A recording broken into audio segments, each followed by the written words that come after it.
Entrevista Venevisión, líder en opinión.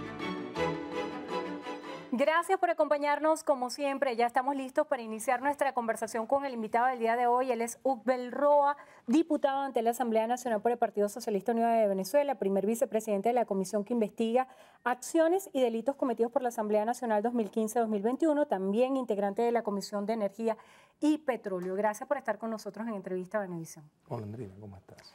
El tema de los migrantes de Venezuela estuvo muy movido durante el fin de semana por todo lo que sucedió con la muerte de un niño en aguas de Trinidad y Tobago. Quisiera saber desde la Asamblea Nacional qué se está haciendo para tratar de regular esta situación de lo que está ocurriendo con venezolanos que en medio de distintas motivaciones deciden irse del país de manera ilegal.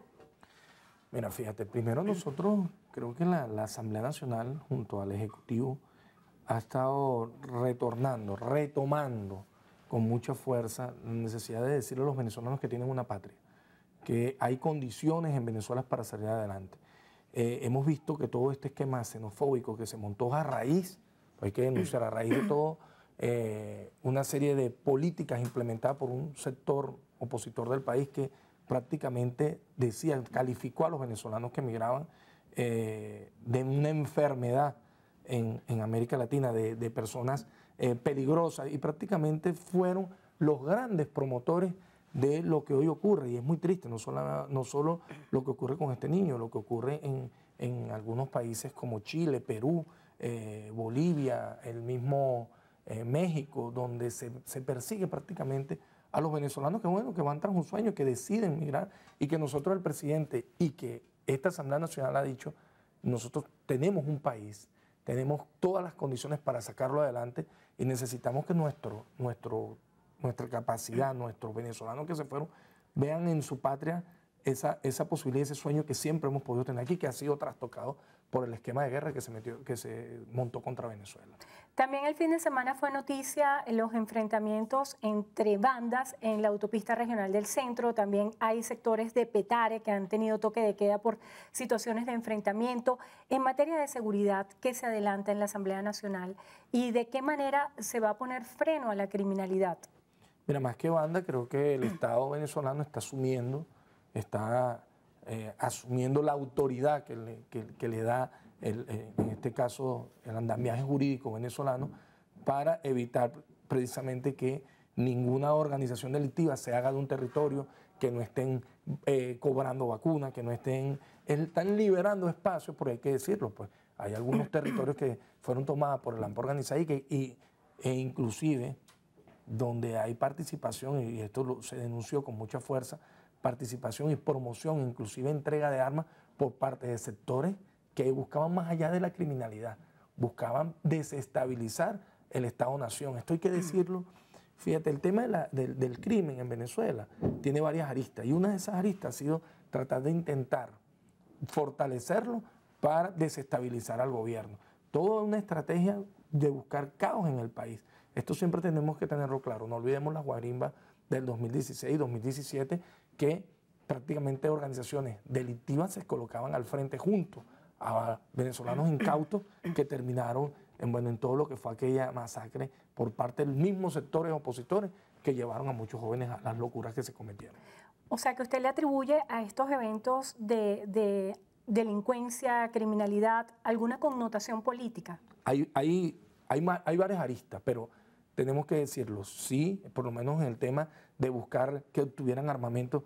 O sea, cuando tú ves que la calidad del armamento es armamento que viene de los Estados Unidos, R-15, fabricado en los Estados Unidos, cómo llegó ese armamento hasta acá, cómo se hicieron de ese armamento. Te aseguro que el Ejecutivo no se los entregó, te aseguro que la Asamblea mucho menos, no, era parte de dotar, de permitirle tener acceso a ese tipo de armamento de alto calibre, para venderle al mundo que este es un país anarquizado, donde no hay control por parte del gobierno del Estado-Nación.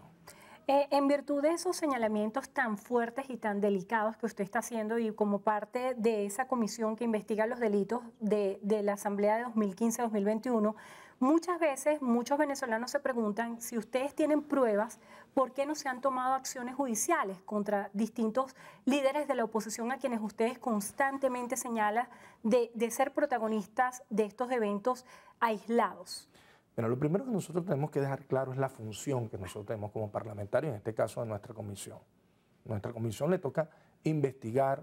Nosotros próximamente estaremos presentando un informe para determinar las responsabilidades políticas, porque hay un sistema de justicia que se encarga de lo que es el andamiaje jurídico para los efectos de las responsabilidades penales.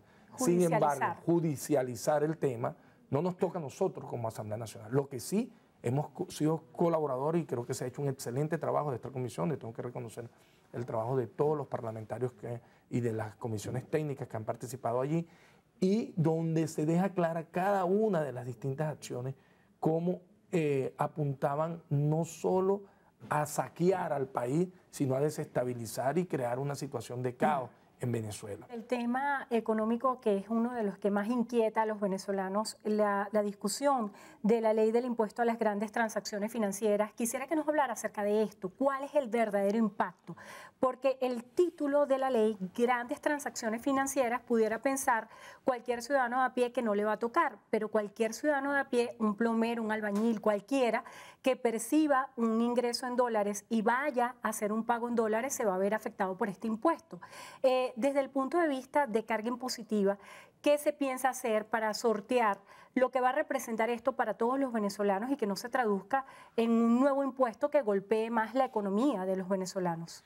Mira, se ha intentado manipular. De hecho, en el debate de la Asamblea Nacional, el presidente de la Asamblea, Jorge Rodríguez, le colocaban un ejemplo donde trataban de desvirtuar la intención de esta ley, de esta reforma.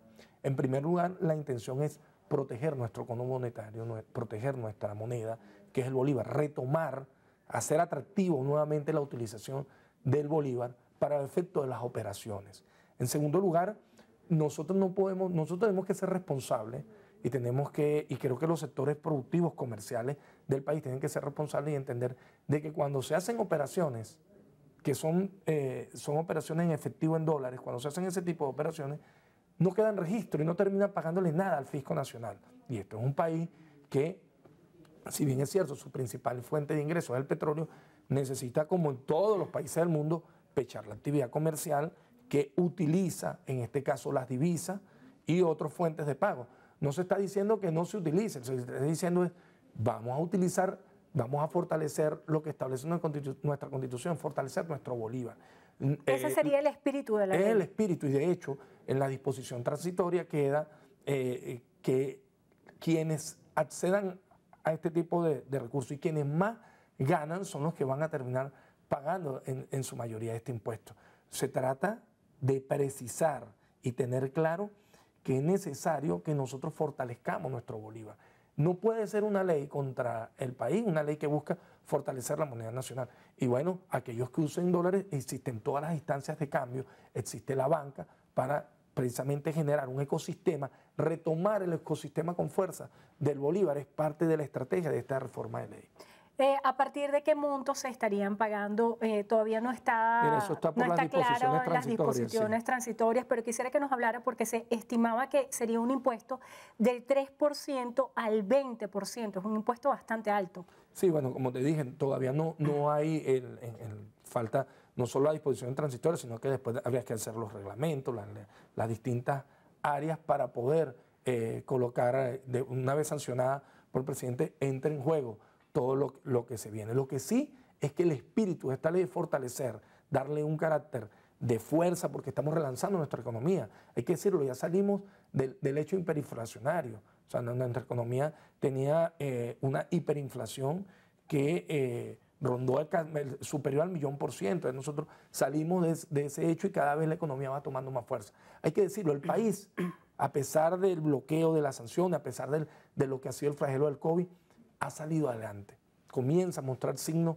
de vitalidad, comienza a mostrarse con ganas el venezolano de reinventarse, de renacer, de buscar demostrarle al mundo que no estamos de rodillas ante nadie, sino que por el contrario, hoy con más fuerza Venezuela muestra mejoría positiva a nivel no solo de los índices macroeconómicos, sino a nivel del comportamiento del conglomerado social. ¿Quién nos puede hablar acerca de la ley de reforma judicial y las distintas voces que hay donde se solicita la autonomía de los poderes?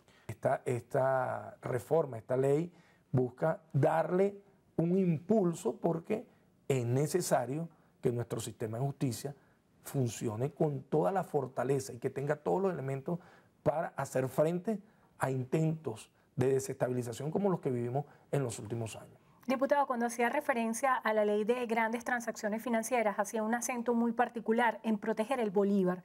Pero ¿cómo proteger el bolívar cuando no hay bolívares en la circulación nacional y cuando el poder adquisitivo del venezolano se ha visto tan mermado que puede sobrecompensar las deficiencias de sus ingresos en bolívares con cualquier pago adicional en dólares y ahora se va a pechar esto? Mira, fíjate, no se le está quitando. Lo que hay que tener claro es que necesitamos retomar la confianza en el bolívar. Necesitamos que la gente mire y diga, si voy hacia allá, voy a terminar logrando, primero, ahorrarme un pago de algún impuesto y segundo, que quienes acceden a las grandes divisas,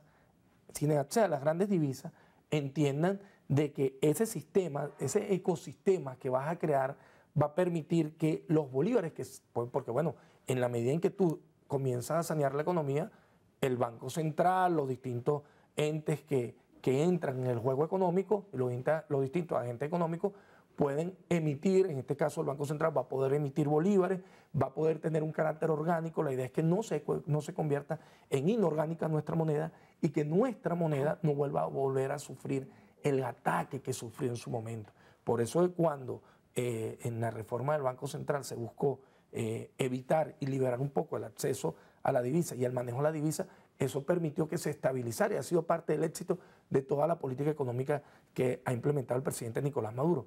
Que muchos hoy ven que dicen estamos saliendo adelante, comienzan a salir inclusive posiciones no solo de algún video que hace algún influencer, sino ya de economistas diciendo la visión y la forma como está llevando el presidente Nicolás Maduro, a pesar de las fuentes de ingresos mermadas hacia adelante al país, muestran que se está trabajando en una necesaria fórmula para tener una economía estable y que los agentes económicos puedan trabajar y producir sin ningún problema. ¿Se estima que circulará más moneda en físico a partir de esas disposiciones? Mira, la tendencia es a fortalecer lo digital. Nosotros, de hecho, el Ejecutivo lanzó el Bolívar Digital, se mantiene buscar la fortaleza inclusive del uso de criptomonedas como el Petro, y que el Bolívar vuelva a tener la fortaleza que tuvo antes de la bomba, porque hay que decirlo, nosotros nos lanzaron un misil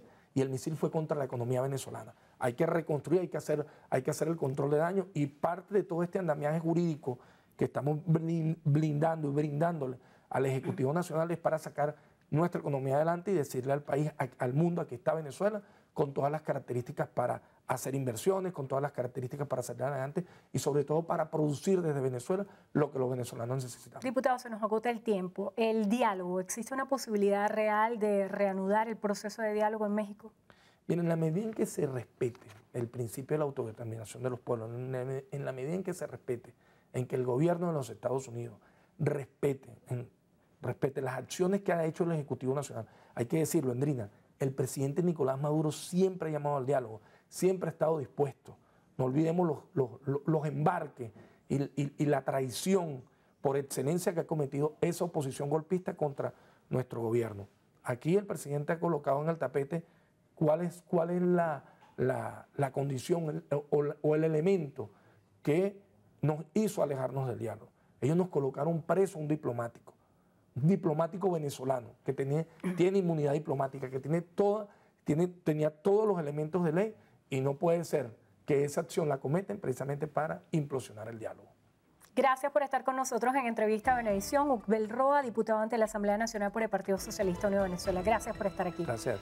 Y gracias a ustedes también por habernos acompañado como siempre. Hacemos una breve pausa. Al regreso más de Noticiero Venevisión. Quédense allí que ya venimos.